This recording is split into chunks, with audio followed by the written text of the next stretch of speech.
यहाँ इस रेस्टोरेंट का बिल मेरे नाम पर लिखवा सकता हूँ, तुम जो खाना चाहो बेझिझक ऑर्डर करो। वह कहाँ बिल नहीं भरवा सकता? व्हाइट हाउस का बिल भी उसके नाम पर लिख सकता है। क्या आपके यहाँ लॉबस्टर है? हाँ है, 3 लॉबस्टर ले आइए, हम दोनों एक एक खाएंगे और एक पापा के लिए घर ले जाएंगे। मजाक मत करो, तुम्हें तो उसकी अमीरी दिखाने की इच्छा पूरी करनी है। दरअसल सुदा चांग के लिए नया घर व्यवस्थित करने के बाद सुमिंग से भी शंघाई वापस जाकर काम पर लौटने वाला था। रवाना होने से पहले वह नए घर में शिफ्ट होने की खुशी में पूरे परिवार के लिए एक डिनर रखना चाहता था।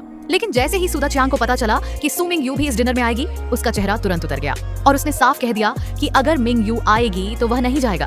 पिछली बार उसे शक था कि मिंग यू ने उसकी मां को नुकसान पहुंचाया था और वह अभी तक इस बात से नाराज था।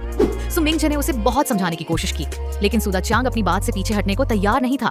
तो सु मिंग चेंग ने ताना मारते हुए कहा, मैंने पहले ही कहा था, पापा के नए घर में आने की खुशी में पार्टी रख रहे हो, लेकिन पापा ही नहीं आए, अब भुगतो। भाई बहन को फिर से झगड़ते देख सु मिंग जे ने तुरंत उन्हें रोक दिया। इसके बाद उसने मिंग यू से कहा कि पिताजी के लिए कोई भरोसेमंद नौकरानी ढूंढ दे। ये काम मैं कर दूंगी, आपको इसकी चिंता करने की जरूरत नहीं है। जो खर्च तय हुआ है वह मैं दूंगा। जब मैंने कहा है कि मैं दूंगा तो मैं ही दूंगा। तुम बस पापा के लिए एक अच्छी नौकरानी ढूंढ दो। इस बात पर बहस मत करो, मैं आज ही सब कुछ व्यवस्थित कर दूंगा। इसके बाद उसने मिंग चेंग से भी कहा कि वह नए घर पर ज्यादा आया जाया करे और पिताजी का अच्छे से ख्याल रखे। मिंग यू आमतौर पर अपने काम में बहुत व्यस्त रहती थी, इसलिए सभी को उसकी मजबूरी समझनी चाहिए, इसलिए उसका थोड़ा काम करना भी जरूरी है। मिंग चेंग ने कहा, अगर आप ऐसा कह रहे हैं तो मैं भी पैसे दे सकता हूँ, नौकरानी के पैसे मैं भी दे दूंगा। बड़े भाई ने कहा, मेरा वह मतलब नहीं था, हम सब एक ही परिवार हैं, एक दूसरे की मदद करना और एक दूसरे की मजबूरियों को समझना ही तो हमारा फर्ज है। लेकिन मिंग चेंग ने जो कहा उससे माहौल और भी खराब हो गया। जब उसका घर ही बर्बाद हो गया तो मैं किस बात की मजबूरी समझूं? मिंग यू अब वहाँ एक पल भी और नहीं रुकना चाहती थी। उसने कहा कि वह अपनी जिम्मेदारी का काम अच्छे से करेगी और फिर किसी बहाने से वहाँ से चली गई। इसी वजह से शुरुआत में वो रेस्टोरेंट वाला किस्सा सामने आया था। सुमिंग चेंग को लगातार मिंग यू के साथ इस तरह बुरा व्यवहार करते देख बड़े भाई सुमिंग जे भी आखिरकार खुद को रोक नहीं पाया। उसने अपने पिता से अभी अभी जो बातें सुनी थी सब कुछ मिंग चेंग के सामने बता दिया। दरअसल जब सुमा ने सुदा चांग से शादी की थी तो उसका मकसद सिर्फ अपने छोटे भाई के लिए शहर का पंजीकरण करवाना था, लेकिन तभी सुमा को पता चला कि वह मिंग यू से गर्भवती है।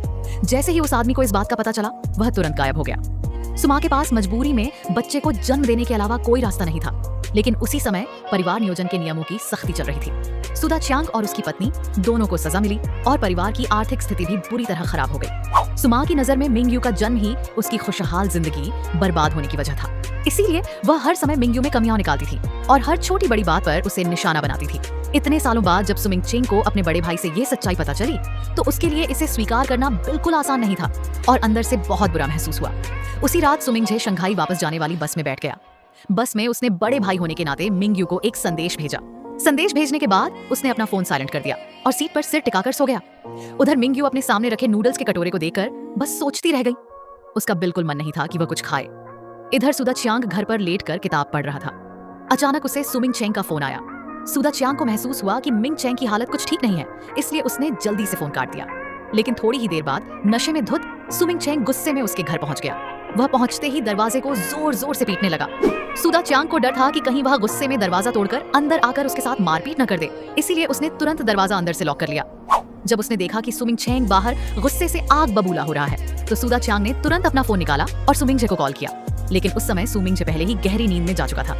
जब फोन नहीं उठा तो सुदा चांग डर कर चुपचाप बाथरूम में जाकर छिप गया।